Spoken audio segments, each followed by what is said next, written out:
choisi Jésus pour guider ma vie. Mon bien-aimé Jésus, il est à moi, je suis à lui. J'ai choisi Jésus pour guider ma vie. Mon bien-aimé Jésus, il est à moi, je suis à lui. J'ai choisi Jésus pour guider ma vie. Mon bien-aimé Jésus, il est à moi, je suis à lui. J'ai choisi Jésus pour guider ma vie. Mon bien-aimé Jésus. Bonjour, bonsoir, bien-aimés, nous sommes dans la joie de nous retrouver à travers la technologie. Au moins que ça serve à cela, même si ça peut servir aussi à d'autres choses, mais que ça serve au moins à nous garder dans le lien d'amour, le lien de paix, et aussi à faire que le message du Seigneur puisse passer et transformer nos vies de gloire en gloire. Nous allons lire dans Daniel chapitre 6, un texte qui est merveilleux. Et aujourd'hui, nous allons parler de notre responsabilité en tant qu'enfants de Dieu sur cette terre. Donc lisons Daniel chapitre 6, du verset 1er au verset 16. Darius trouva bon d'établir sur le royaume 120 satrapes, qui devaient être dans tout le royaume. Il mit à leur tête 3 chefs, au nombre desquels était Daniel, afin que ces satrapes leur rendissent compte et que le roi ne souffrit aucun dommage. Daniel surpassait les chefs et les satrapes, parce qu'il y avait en lui un esprit supérieur. Et le roi pensait à l'établir sur tout le royaume. Alors les chefs et les satrapes cherchèrent une occasion d'accuser Daniel en ce qui concernait les affaires du royaume. Mais ils ne purent trouver aucune occasion, ni aucune chose à reprendre, parce qu'il était fidèle et qu'on n'apercevait chez lui ni faute, ni rien de mauvais. Et ces hommes dirent : nous ne trouverons aucune occasion contre ce Daniel, à moins que nous n'en trouvions une dans la loi de son Dieu. Puis ces chefs et ces satrapes se rendirent tumultueusement auprès du roi, et lui parlèrent ainsi : Roi Darius, vis éternellement. Tous les chefs du royaume, les intendants, les satrapes, les conseillers et les gouverneurs sont d'avis qu'il soit publié un édit royal, avec une défense sévère, portant que quiconque, dans l'espace de 30 jours, adressera ses prières à quelque dieu ou à quelque homme, excepté à toi, ô roi, sera jeté dans la fosse aux lions. Maintenant, ô roi, confirme la défense et écris le décret, afin qu'il soit irrévocable, selon la loi des Mèdes et des Perses, qui est immuable. Là-dessus, le roi Darius écrivit le décret et la défense. Lorsque Daniel sut que le décret était écrit, il se retira dans sa maison, où les fenêtres de la chambre supérieure étaient ouvertes dans la direction de Jérusalem. Et 3 fois le jour, il se mettait à genoux, il priait et louait son Dieu, comme il le faisait auparavant. Alors ces hommes entrèrent tumultueusement, et ils trouvèrent Daniel, qui priait et invoquait son Dieu. Puis ils se présentèrent devant le roi et lui dirent au sujet de la défense royale : N'as-tu pas écrit une défense portant que quiconque, dans l'espace de 30 jours, adresserait des prières à quelque dieu ou à quelque homme, excepté à toi, ô roi, serait jeté dans la fosse aux lions ? Le roi répondit : La chose est certaine, selon la loi des Mèdes et des Perses, qui est immuable. Ils prirent de nouveau la parole et dirent au roi : Daniel, l'un des captifs de Juda, n'a tenu aucun compte de toi, ô roi, ni de la défense que tu as écrite, et il a fait sa prière 3 fois de jour. Le roi fut très affligé quand il entendit cela. Il prit à cœur de délivrer Daniel, et jusqu'au coucher du soleil, il s'efforça de le sauver. Mais ces hommes insistèrent auprès du roi et lui dirent : Sache, ô roi, que la loi des Mèdes et des Perses exige que toute défense ou tout décret confirmé par le roi soit irrévocable. » Alors le roi donna l'ordre qu'on amena Daniel et qu'on le jeta dans la fosse aux lions. Le roi prit la parole et dit à Daniel, « Puisse ton Dieu, que tu sers avec persévérance, te délivrer. » Amen, amen. Puisse ton Dieu que tu sers avec persévérance te délivrer. Donc même le roi exhorte Daniel.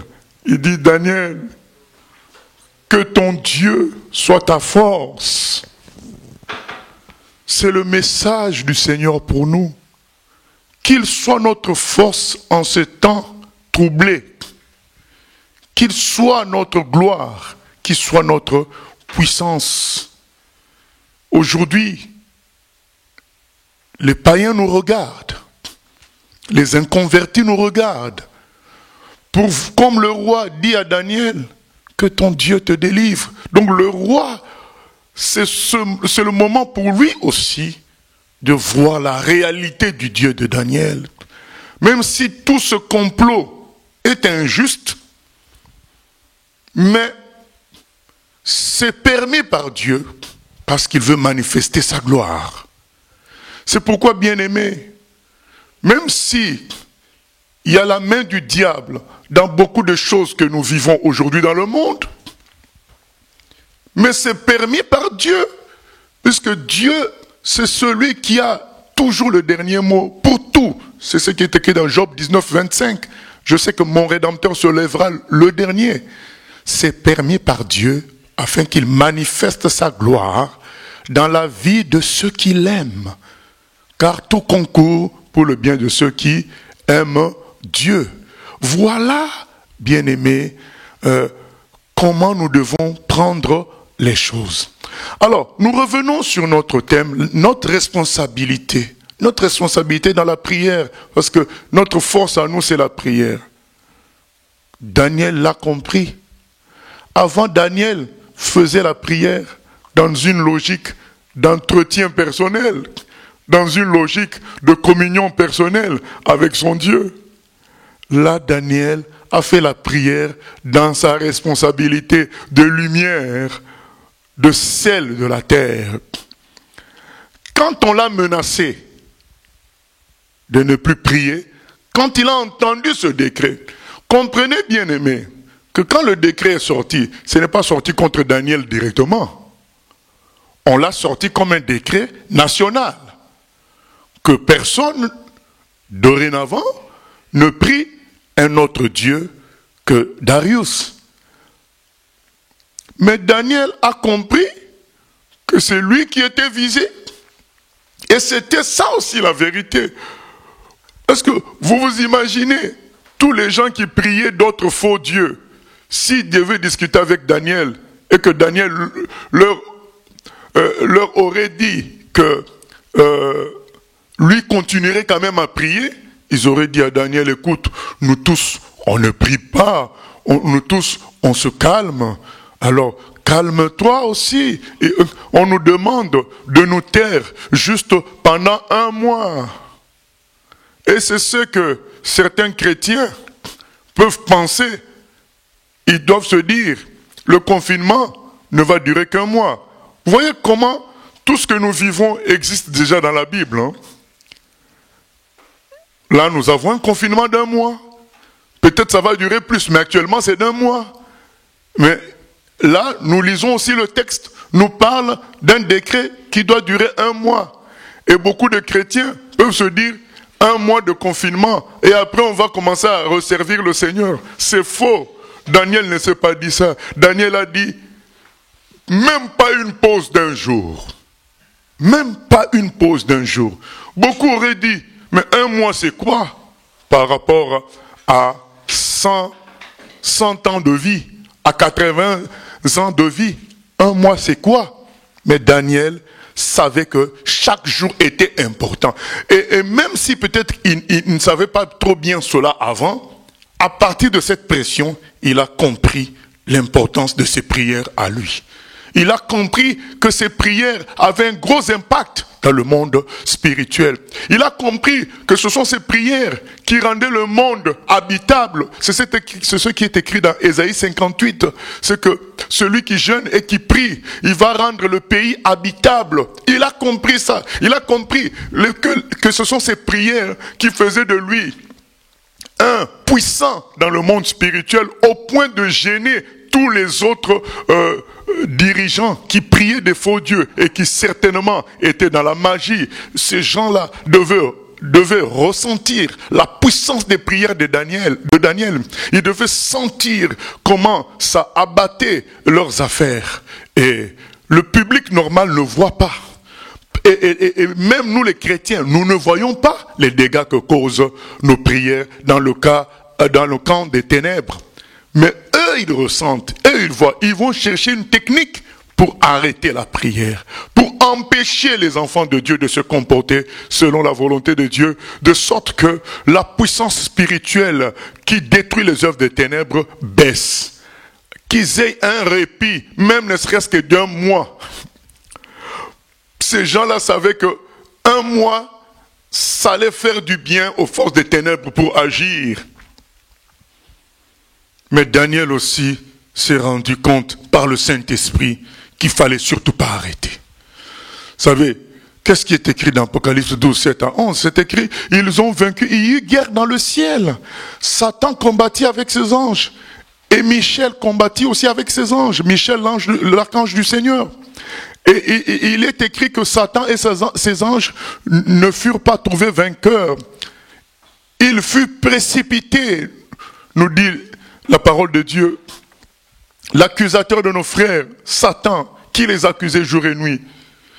Ils l'ont vaincu à cause du sang de l'agneau et de la parole de leur témoignage. Ce sont les prières des chrétiens sur la terre, donc leur parole de témoignage, leur vie en Christ, leur détermination à servir l'Éternel. C'est ça qui a vaincu le diable alors que le combat était au ciel. Vous vous rendez compte de la puissance des prières des enfants de Dieu, de la puissance de leur vie sainte. Et ces gens-là étaient perturbés par ça. Ils pouvaient ressentir la puissance de tout ça, détruire leurs œuvres. Bien-aimés, notre exhortation, c'est que nous devons passer de la prière entretien personnel. C'est très bien, continuons à prier pour notre entretien personnel et notre communion avec Dieu. Mais nous devons passer à un niveau supérieur, c'est-à-dire considérer nos prières comme étant un instrument dans le changement de ce monde, pour le salut de ce monde. Donc c'est considérer maintenant la prière dans la logique de Matthieu 5, 13 à 16 qu'on va lire. Matthieu 5, 13 à 16, le Seigneur dit, vous êtes la lumière du monde, vous êtes le sel de la terre. C'est important. Donc que maintenant, quand tu pries, tu réalises que j'ai pas seulement la responsabilité de mon entretien personnel, j'ai pas seulement la responsabilité de ma communion avec Dieu, mais j'ai aussi la responsabilité d'être un canal par mes prières afin que le monde change, les gens soient sauvés, les forces des ténèbres soient vaincues. J'ai une grande responsabilité dans mes prières. Notre vie communautaire, nos temps de prière. Maintenant, nous allons mieux comprendre pourquoi nous prions pour nos villes, pourquoi nous prions pour nos pays, pourquoi nous prions pour nos voisins. Nous allons comprendre que c'est à travers tout cela que le monde devient habitable. C'est pas moi qui le dis, c'est le texte. Nous voyons que Daniel pouvait, bien aimé, comprenons une chose, Daniel pouvait aller prier dans les toilettes pour qu'on ne le voie pas. Il allait quand même prier. D'ailleurs, c'est ce que diraient beaucoup de personnes. Mais oui, mais il n'était pas obligé de prier là où il y a les fenêtres ouvertes et que les gens voient. Mais Daniel savait que c'est cette prière-là, cette manière-là que le Seigneur a agréée. C'était ça, sa prière de combat. Voilà. Et il avait compris que l'édit, le décret du roi était là pour étouffer sa liberté en l'Éternel, étouffer la puissance du courage que le Saint-Esprit donne à un enfant de Dieu. Allez commencer maintenant à prier en cachette. Et le Seigneur nous dit aujourd'hui que nous devons grandir dans notre responsabilité. Nos prières, c'est pas juste pour avoir de la puissance, comme certains cherchent la puissance à tout prix, mais c'est pour être un canal pour le salut de l'humanité. Lisons Matthieu 5, 13 à 16. Vous êtes le sel de la terre. Mais si le sel perd sa saveur, avec quoi le lui rendra-t-on? Il ne sert plus qu'à être jeté dehors et foulé aux pieds par les hommes. Vous êtes la lumière du monde. Une ville située sur une montagne ne peut être cachée. Et on n'allume pas une lampe pour la mettre sous le boisseau, mais on la met sur le chandelier et elle éclaire tous ceux qui sont dans la maison. Que votre lumière luise ainsi devant les hommes, afin qu'ils voient vos bonnes œuvres et qu'ils glorifient votre Père qui est dans les cieux. Bien-aimés, c'est pas moi qui parle, c'est le Seigneur. Nous sommes le sel de la terre et nous sommes la lumière du monde. Il n'y a plus. Il faut arrêter à se regarder d'une manière égoïste, égocentrique. Il faut considérer que Dieu t'a placé sur terre en te sauvant comme du sel. Le sel, c'est pas pour rendre le sel agréable. Le sel, c'est pour rendre la nourriture. Donc le milieu dans lequel il a été posé, rendre cela agréable. C'est ça le but. Et Jésus dit, maintenant si le sel ne fait plus ce boulot-là, est-ce qu'on peut vraiment l'appeler du sel? Il dit, mais vous êtes la lumière. Mais la lumière, ce n'est pas pour s'éclairer elle-même. La lumière, c'est pour éclairer l'entourage. Maintenant, si la lumière ne sert plus à ça, c'est-à-dire qu'elle est placée sous le boisseau, en dessous de la table, et qu'elle n'éclaire pas, mais à quoi ça sert qu'on l'appelle lumière? Bien-aimé. Il dit, mais le chrétien est là pour rendre le pays habitable, pour changer la mentalité des gens, comme Paul dit aussi dans 1 Timothée 3,15, que l'Église est la colonne de la vérité. Donc c'est ça le rôle de l'Église. Maintenant, tout n'est pas forcément visible. C'est ce que nous apprend l'épisode de Daniel. C'est que la lutte n'est pas forcément physique. La plus grande lutte, elle est spirituelle. Elle se fait dans la prière. C'est ça notre thème. Notre responsabilité dans la prière. Pour notre nation, pour notre ville, pour notre famille. On a une grande responsabilité en tant que lumière du monde. Celle de la terre. C'est que nous intéresserait, c'est qu'on fasse un grand miracle, que les gens nous applaudissent, que les païens soient épatés, que, voilà, c'est ça que nous, on trouverait avoir de l'effet autour de nous. Mais l'histoire de Daniel nous montre que c'est la prière qui a de l'effet. Ces gens-là ont fait tout un édit national. Un décret national, comme nous le vivons aujourd'hui, décret national, plus de rassemblement. Mais bien aimé, heureusement, qu'est-ce qui est écrit dans la parole de Dieu? Dans Matthieu 18, 19 à 20, qu'est-ce qui est écrit? Là où 2 ou 3 sont réunis, je suis là. C'est-à-dire que bien aimé, on peut interdire le rassemblement de 100 personnes, de 20 personnes. Heureusement pour nous que Dieu, lui, considère le rassemblement comme commençant par 2 ou 3 personnes. Amen. Ça nous donne de la puissance spirituelle. On sait que même quand nous prions dans nos maisons, on est 2 ou 3, on est ensemble en train de prier.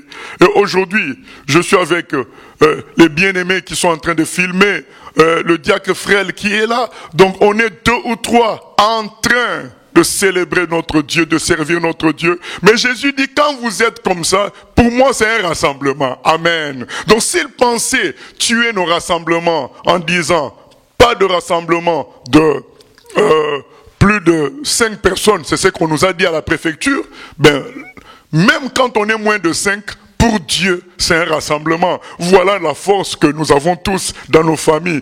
Lorsque nous prions, nous sommes un rassemblement pour Dieu. L'onction que Dieu offre au rassemblement, l'onction qui est dans Psaume 133, qu'il est doux et agréable pour des frères de demeurer ensemble. C'est là que l'Éternel envoie la bénédiction. Cette onction-là se manifeste. Donc autant ça se manifestait quand on était et on se réunissait comme avant, nous tous. Ça se manifeste quand les bien-aimés se réunissent dans leur maison. Ça se manifeste maintenant qu'on est là, moins de 5 dans ce local. Ben, ça se manifeste parce que ça remplit les conditions du Seigneur. Là où 2 ou 3 sont réunis, ça c'est la condition du Seigneur. Le diable pensait que en tuant les rassemblements, il tue la prière, il tue l'élan. Non, bien-aimés, c'est faux. Nous sommes là pour dire, ne tuons pas l'élan. Faisons comme Daniel. Lorsque l'édit, le décret national est sorti, Daniel a réalisé davantage l'importance de ce qu'il faisait. Et il a continué à prier comme avant 3 fois par jour. Nous saluons les bien-aimés de la région parisienne qui se sont entendus de se retrouver 3 fois par jour au téléphone dans la prière, comme Daniel. On n'est pas en train de dire que c'est ça la méthode, mais nous disons le Saint-Esprit les a inspirés ainsi, parce que nous sommes dans un temps de prière, dans un temps de lutte. Et donc dans nos maisons, même là où on ne priait pas avant, maintenant commencez à prier. Parce que le décret national d'interdire les rassemblements nous montre à quel point nos prières sont importantes. Ah oui, la Bible contient tout. On voit le même décret dans Daniel 6. Quand le décret est sorti, on n'a pas dit c'est contre Daniel. On a dit c'est un décret national. Pour tout le monde. Et quand le confinement sort, on n'a pas dit c'est contre les chrétiens. On interdit tous les rassemblements, les fêtes, tout le reste, même les réunions de famille. C'est interdit. Mais en réalité, qu'est-ce qui intéresse Satan? Ce sont nos temps de prière. Elle commençait les forces des ténèbres à se sentir étouffées. Alors qu'est-ce que nous on doit faire? On doit davantage prier. Au contraire, c'est le moment de se réveiller et de dire, mais on ne savait pas que nos prières étaient si importantes. Daniel nous apprend quelque chose. Daniel a continué à prier, bien-aimé. Là où 2 ou 3 sont réunis, c'est beau ce verset. Ça nous soulage. Pour ceux qui pensaient qu'il fallait qu'on soit 50 pour que Dieu nous écoute, ils sont confondus. Notre Dieu a dit 2 ou 3. Et c'est le temps que dans les familles, la prière soit réveillée. Comprenons la volonté de Dieu. Il veut que chaque famille soit une église, une assemblée. Et aujourd'hui, pour ceux qui saisissent, c'est ce qui se passe.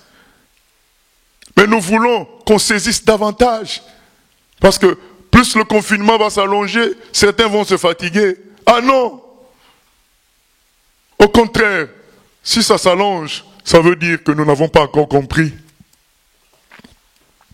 Si le confinement s'allonge, c'est Dieu qui veut que nous entrions vraiment dans cette vie de prière familiale, dans cette lutte à deux ou trois. Ce sont les conditions du Seigneur. Dire, je ne savais pas. Bien, mais pourtant nous connaissons ce verset-là.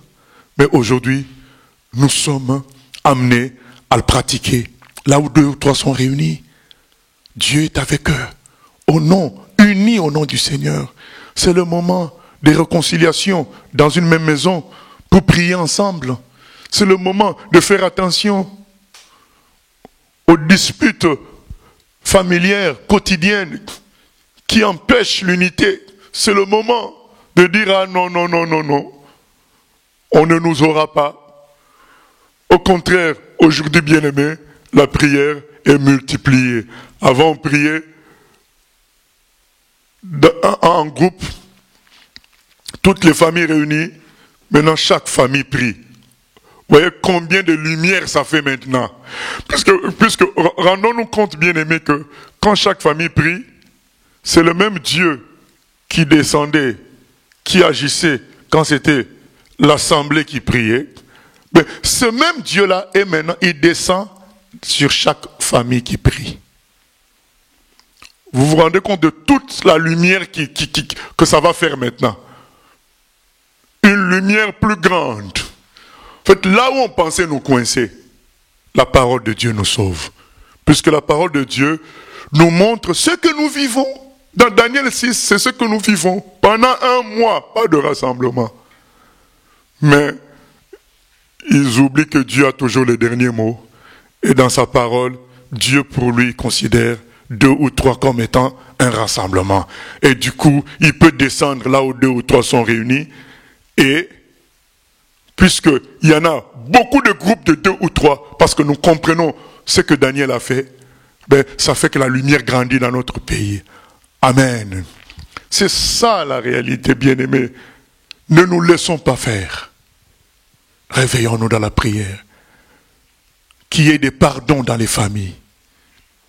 Qu'il y ait des réconciliations. Qu'il y ait des prises de conscience.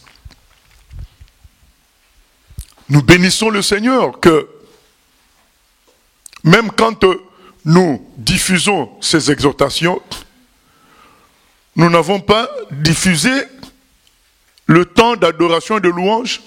Mais au début, parce qu'on ne voulait pas choquer d'avoir un groupe alors que c'est interdit, aujourd'hui, nous comprenons que c'est Dieu qui a voulu que chaque famille puisse l'adorer, le louer par elle-même.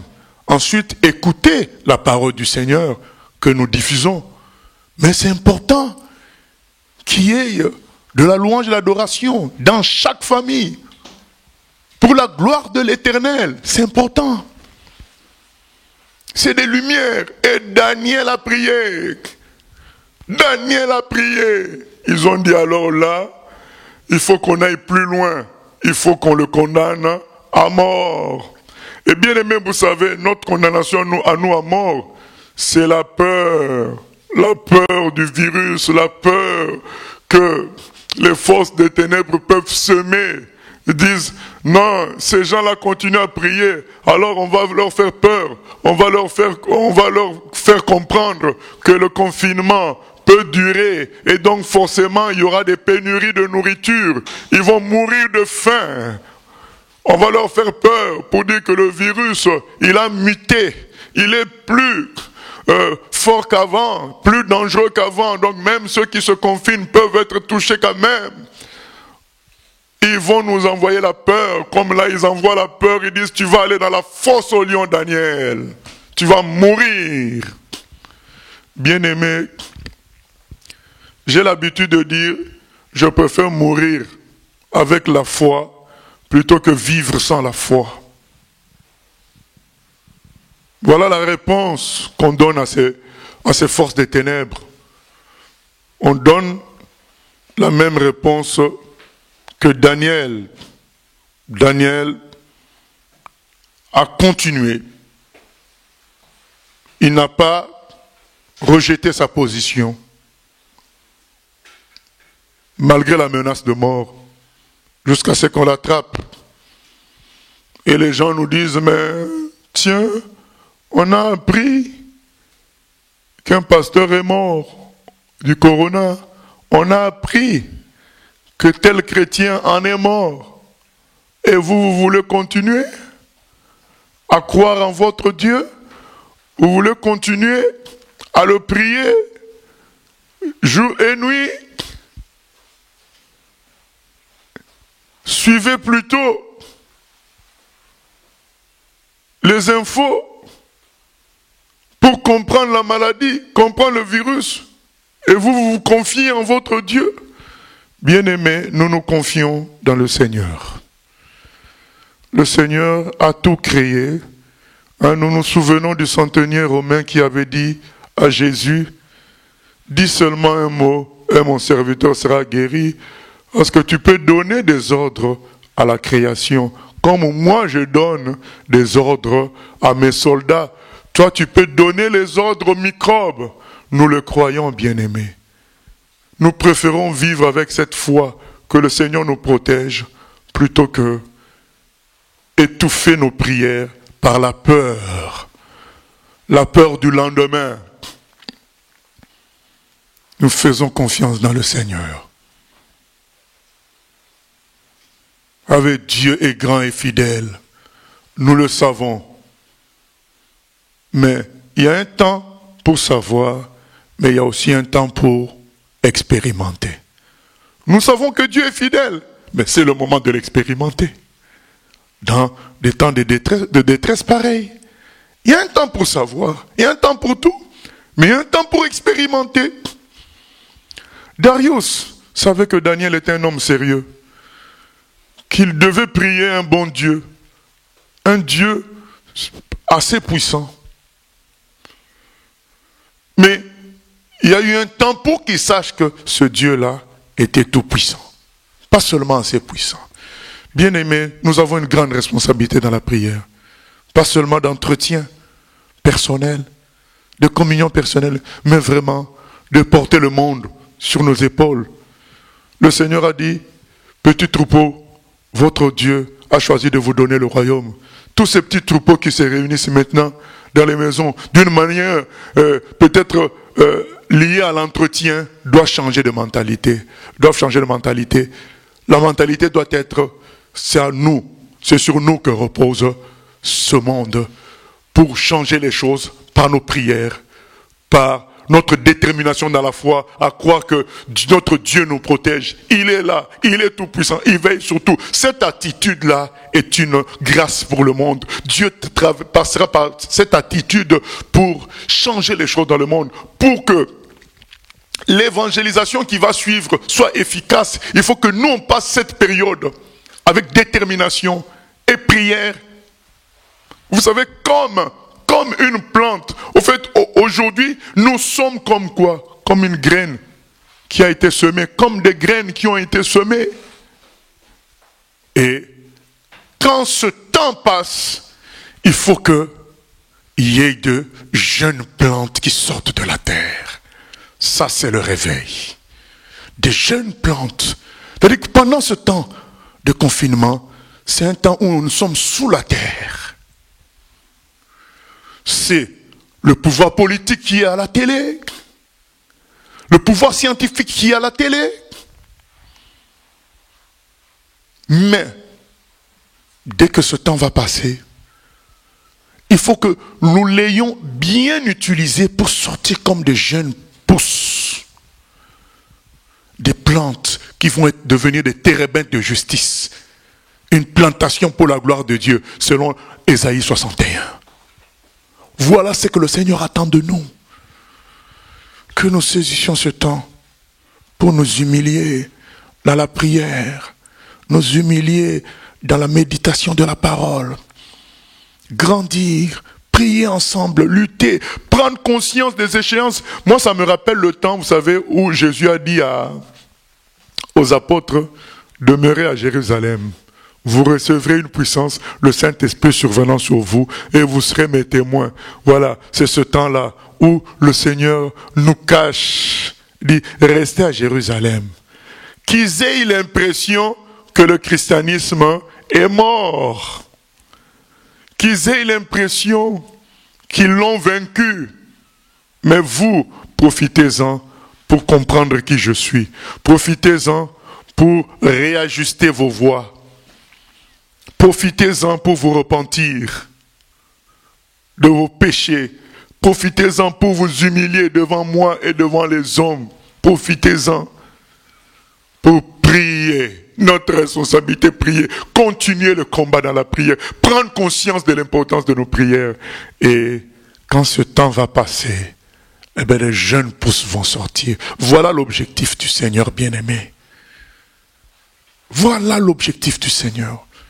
C'est le temps pour toi et moi de prendre conscience de notre rôle sur terre. C'est cela.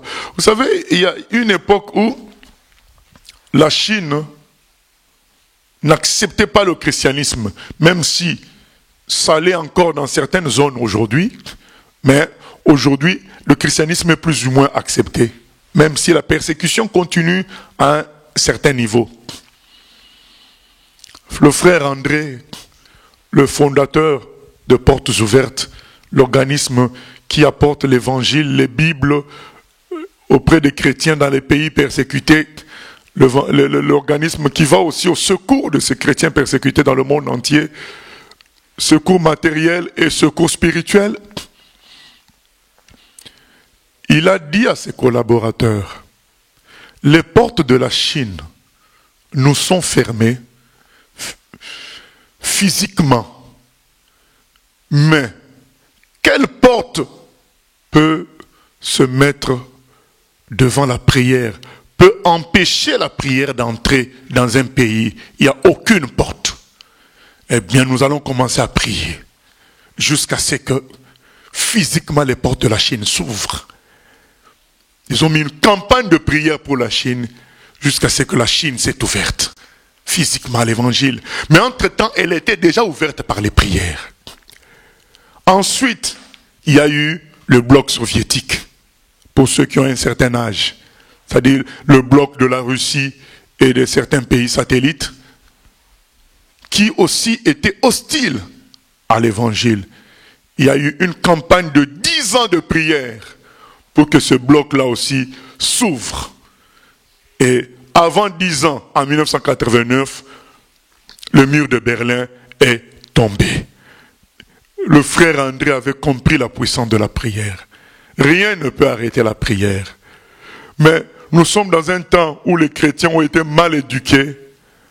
Ils ont été éduqués à chercher du succès personnel, de la visibilité personnelle, au lieu de chercher Dieu dans la prière. Pour certains, ils auraient aimé qu'on fasse une prière générale dans un stade. C'est ça qui aurait été efficace. Non, nous sommes efficaces aujourd'hui. Daniel était tout seul. Mais sa prière était efficace au point qu'on a fait un décret national. Est-ce que vous vous rendez compte? Un décret national. Et cette nation-là n'était pas une petite nation, c'était pas comme la France, c'était plus grand que la France. On sort tout un décret national. Parce que les prières d'un homme gêné. Mais aujourd'hui, nous sommes plus que Daniel en nombre. Si nous pouvons dans chaque famille être des Daniel, vous vous rendez compte de ce que du bouleversement qui va suivre après tout ça? Mais je dis bien des Daniel, pas des chrétiens de nom. Des gens qui ont confié leur vie totalement en Jésus. Des gens qui n'ont plus d'ambition humaine, terrestre, mais qui n'ont que le désir d'être de canon entre les mains du Seigneur. Des gens qui ne cherchent pas le succès ni l'argent. Des gens qui ne cherchent pas les félicitations. Mais des gens qui comprennent que nous ne sommes que de passage sur terre. Si nous sommes sur terre, c'est pour être le sel de la terre et la lumière du monde. Et bien aimé, la Chine a été ouverte par les prières. L'Union soviétique a été ouverte par les prières. Alors que tous ces pays-là faisaient tout pour étouffer la prière. Ils ont persécuté les chrétiens. Ils ont fermé tous les bâtiments religieux chrétiens en Chine, à l'époque, dans les années 60. Et en 1972, la femme de Mao Tse-tung a carrément dit: le christianisme est une vieille histoire en Chine, ça n'existe plus. Ils avaient réussi à fermer tous les bâtiments officiels chrétiens. Mais est-ce qu'ils pouvaient fermer les réunions restreintes? C'est-à-dire là où 2 ou 3 sont réunis? Non, c'est impossible. C'est ça notre force. Là où 2 ou 3 sont réunis, je suis là. De la même manière, comme il n'y a pas plusieurs dieux, il n'y a qu'un seul Dieu. C'est le même qui est là quand 1000 sont réunis. C'est le même qui est là quand 2 ou 3 sont réunis. C'est ça notre efficacité. Profitons-en, saisissons ça pour dire, pour réaliser que quand vous priez à la maison, même s'il n'y a plus la sœur qui fait la belle voix dans l'église. Même si le pasteur n'est pas au milieu de vous, mais Dieu, lui, il est au milieu de vous. Et c'est ça qui est important de comprendre. Nous pouvons changer le monde par nos prières. Nous pouvons changer notre quartier, changer notre pays. Persévérer, en persévérant ainsi, la gloire de Dieu va se manifester. Lisons Jérémie 29, 7. Dans Jérémie 29, Dieu dit aux enfants d'Israël, attention, votre rôle n'est pas qu'un entretien. Ne cherchez pas plutôt qu'un entretien de votre vie spirituelle par rapport au fait que vous êtes juif. Mais comprenez que vous avez un rôle dans la ville où je vous ai amené, même si c'est une ville de païens, parce qu'ils étaient en exil. Alors les gens en exil, ils se disent, on n'est pas chez nous. Nous, c'est chez nous, c'est Jérusalem. Nous, chez nous, c'est Israël. On n'est pas chez nous. Donc on met une parenthèse. On est dans ce pays comme une parenthèse. On s'occupe de maintenir nos rites, nos rituels, de maintenir nos coutumes, mais on ne s'occupe pas du pays, quoi. On est entre parenthèses. Dieu dit non. Vous n'avez rien compris. Lisons Jérémie 29, 7. Recherchez le bien de la ville où je vous ai mené en captivité et priez l'Éternel en sa faveur, parce que votre bonheur dépend du sien. Car votre bonheur dépend du sien. Et vous savez, il y a des gens peut-être qui étaient étonnés qu'on donne le sujet de prière pour prier pour le professeur Raoult. Mais bien aimé, si la France est guérie, le bonheur de la France, est-ce qu'on peut relire encore, Dirk Frère? Recherchez le bien de la ville où je vous ai mené en captivité et priez l'Éternel en sa faveur, parce que votre bonheur dépend du sien. Votre bonheur dépend du sien. Donc, nous devons prier en la faveur de notre pays, de notre ville. Lorsque nous demandons à prier pour Raoult, parce que nous savons qu'il a manifesté les œuvres qui montrent la justice. Il ne cherche pas le pouvoir, il ne cherche pas l'argent, il veut guérir les gens. Si la France est bien, nous pouvons faire du travail en France spirituelle. Donc nous devons chercher le bien de la ville, là où Dieu nous a amenés. Nous sommes dans cette ville. Vous êtes dans une autre ville, là où vous êtes. Vous êtes dans un autre pays, là où vous nous suivez, d'où vous nous suivez. Mais priez pour, c'est votre responsabilité. Après, on va commencer à se plaindre que ça ne va pas, il y a ceci, il y a cela. Mais notre responsabilité, est-ce que nous l'avions assumée?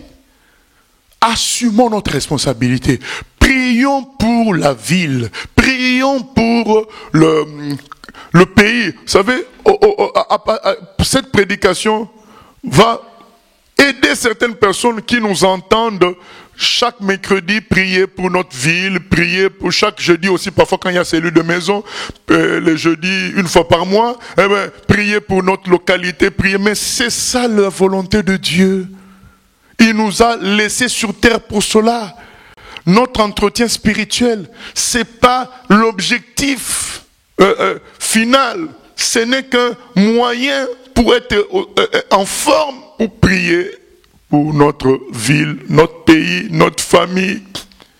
Être le sel de la terre et la lumière du monde. Bien-aimés, assumons notre rôle. Assumons notre rôle. Assumons notre rôle. La prière est efficace. La prière du juste est efficace. On ne prie pas beaucoup parce qu'on n'en voit pas les fruits d'une manière directe. Comme quand on allume une radio ou une télé, on appuie sur Power et puis ça s'allume. Mais bien aimé, que l'exemple de Daniel nous parle aujourd'hui. Même si nous ne voyons pas les effets d'une manière directe, les satanistes, eux, voient les effets. C'est pourquoi ils cherchent à nous combattre. Maintenant, quand ils veulent nous combattre, quand ils veulent nous éteindre, comprenons à ce moment-là que nous avons un grand effet.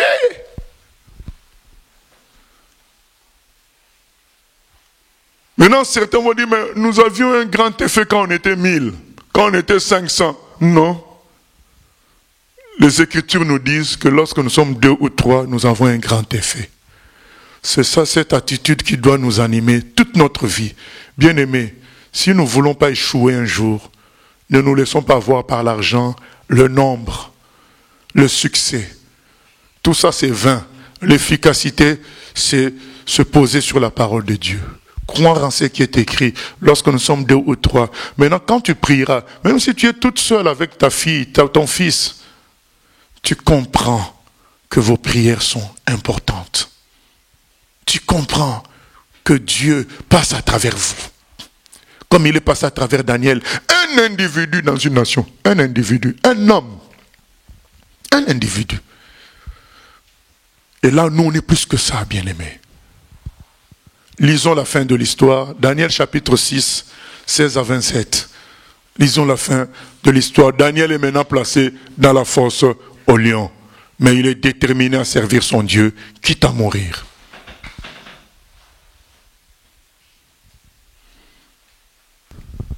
On apporta une pierre, et on le mit sur l'ouverture de la fosse. Le roi la scella de son anneau et de l'anneau de ses grands, afin que rien ne fût changé à l'égard de Daniel. Le roi se rendit ensuite dans son palais. Il passa la nuit à jeun. Il ne fit point venir de concubine auprès de lui, et il ne put se livrer au sommeil.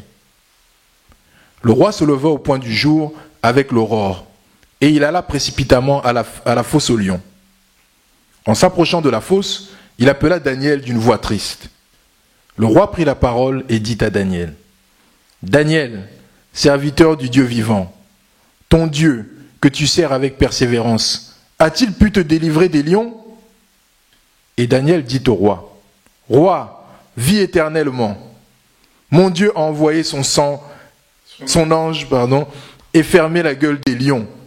Ils ne m'ont fait aucun mal, parce que j'ai été trouvé innocent devant lui, et devant toi non plus, ô roi, je n'ai rien fait de mauvais. » Alors le roi fut très joyeux, et il ordonna qu'on fît sortir Daniel de la fosse. Daniel fut retiré de la fosse, et on ne trouva sur lui aucune blessure, parce qu'il avait eu confiance en son Dieu. Le roi ordonna que ces hommes qui avaient accusé Daniel fussent emmenés et jetés dans la fosse aux lions, eux, leurs enfants et leurs femmes. Et avant qu'ils fussent parvenus au fond de la fosse, les lions les saisirent et brisèrent tous leurs os. Après cela, le roi Darius écrivit à tous les peuples, à toutes les nations, aux hommes de toute langue qui habitaient sur toute la terre. Que la paix vous soit donnée avec abondance.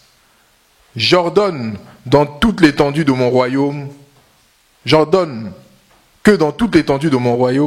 on ait de la crainte et de la frayeur pour le Dieu de Daniel.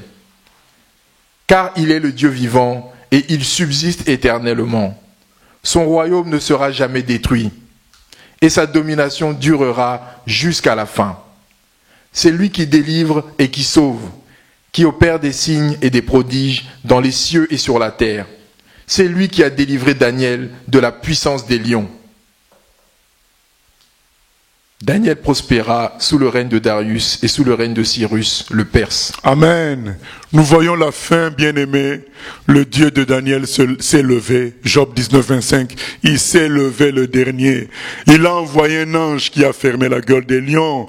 Bien-aimé, Daniel a continué à prier. Et il a été, bien-aimé, comme la plante dont on a parlé, le grain dont on a parlé au début. Il a été semé dans la terre, dans la fosse. Quand il en sort comme une plante rayonnante, finalement, c'est le roi qui se convertit au Dieu de Daniel. Il reconnaît que le Dieu de Daniel, est le véritable Dieu. Il dit, j'ordonne que dans toute l'étendue de mon royaume, on ait de la crainte et de la frayeur pour le Dieu de Daniel. Le roi, pressentait que le Dieu de Daniel était fort, était le véritable. Il pressentait. Mais là maintenant, il a su par la vie de Daniel, par ce que Dieu a fait avec Daniel. Et vous savez, il y a un mot qui est important. Daniel a dit, il m'a protégé parce que j'ai été trouvé innocent devant lui. Bien-aimé, nous devons être innocents devant Dieu. Nous devons arrêter avec les mauvaises pensées, les mauvais projets. Nous devons arrêter avec la logique de l'argent, du nombre, du succès. Nous devons arrêter avec la logique de la terre, l'amour pour les choses de la terre. Il est écrit, bien-aimé, n'aimez point le monde, ni tout ce qui est dans le monde. On doit arrêter avec tout ça. Daniel a été trouvé innocent devant Dieu. Aujourd'hui, les chrétiens sont dans toutes sortes de logiques charnelles terrestres visant à gagner, visant à être connus dans le monde, visant à être plébiscité par les gens du monde. Or, nous devons être juste des canaux entre les mains du Saint-Esprit pour le salut de l'humanité. Notre récompense est au ciel. Il faut être trouvé innocent devant le Seigneur. Il faut s'humilier devant Dieu et devant les hommes. Il faut changer, bien-aimé, chercher à ressembler à Christ. Ainsi, quand nous sortirons dans la gloire, comme des jeunes pousses, comme dans la chambre haute. Quand la Pentecôte est venue, ils sont sortis. Bien-aimé, vous savez, j'ai mal à la gorge, j'ai mal aux cordes vocales, ça fait plus de 4 mois. Donc, c'est comme si, à chaque fois que je chante, ça me recrée encore des douleurs, mais bien-aimé, j'ai du mal à m'arrêter, que le Seigneur m'aide, mais j'aimerais chanter juste un tout petit peu ce chant qui dit « There shall be showers of blessing, this is the promise of love ». Donc, il y aura de pluie, la pluie d'arrière-saison dont parle Ézéchiel au chapitre 34. Il y aura cette pluie-là, showers of blessing. Aujourd'hui, nous vivons des gouttes de grâce, mais Dieu veut purifier son Église pour que nous soyons de véritables lumières quand nous sortirons. Usons de ce temps de confinement pour nous laisser transformer réellement, purifier des intentions charnelles. Vous savez, tous ceux qui sont riches aujourd'hui, ils ont peur du coronavirus. L'argent, ne les met pas à l'abri. Le Premier ministre britannique est contaminé. Premier ministre, c'est-à-dire que le chef du Royaume-Uni, une si grande nation. Ça nous montre quoi? Que tous ceux qui reposent leur force sur leur compte bancaire sont dans l'erreur. Ceux qui se reposent sur les biens de la terre sont dans l'erreur. Sur les titres, les bons postes au travail, ils sont dans l'erreur. Il y a des médecins qui sont morts. Ils avaient un bon poste. Ils avaient une famille. Revenons au Seigneur.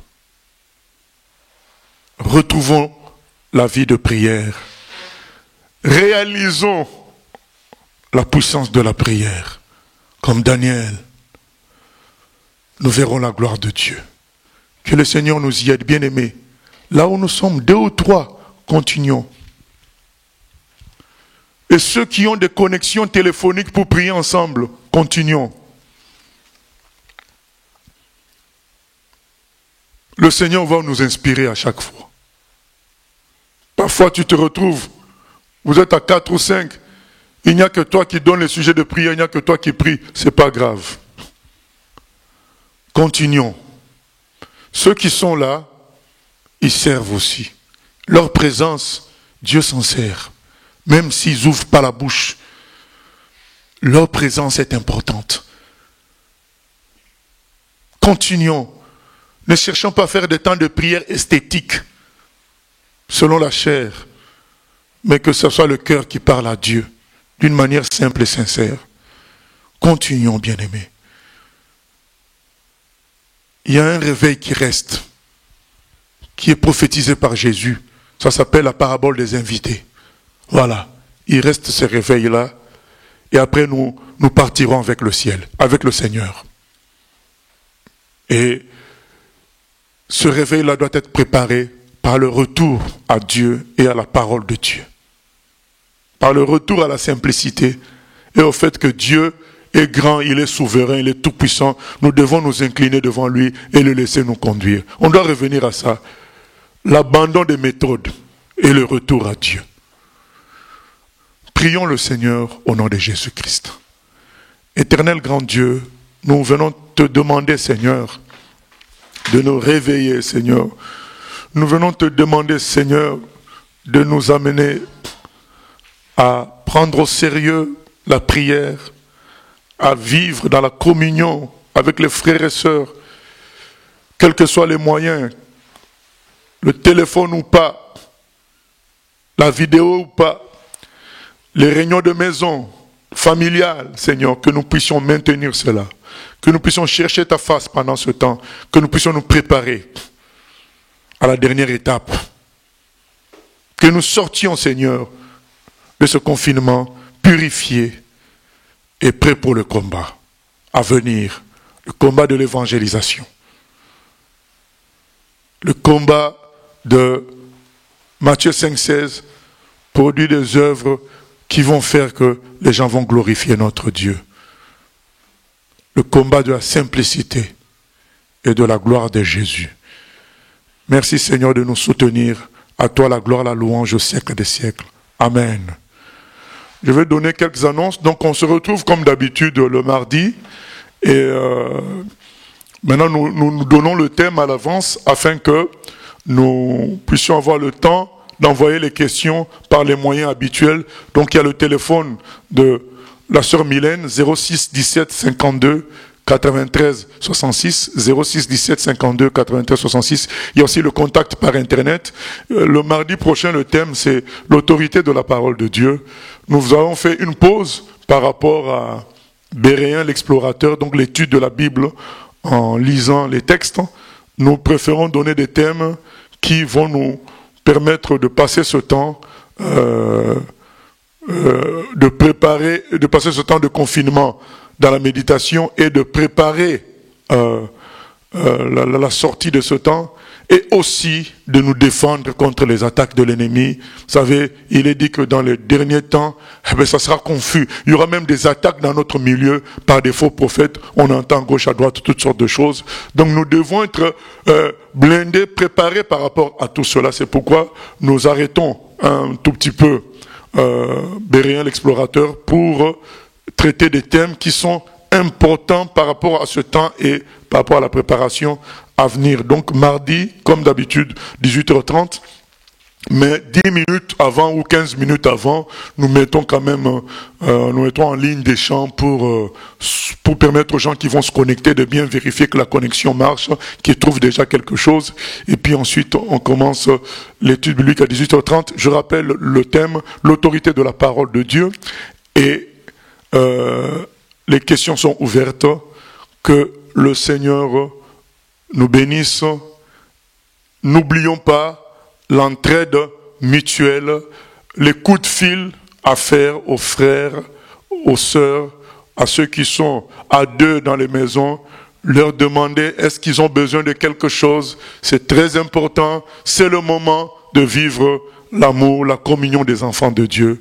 Que Dieu nous bénisse et à la prochaine.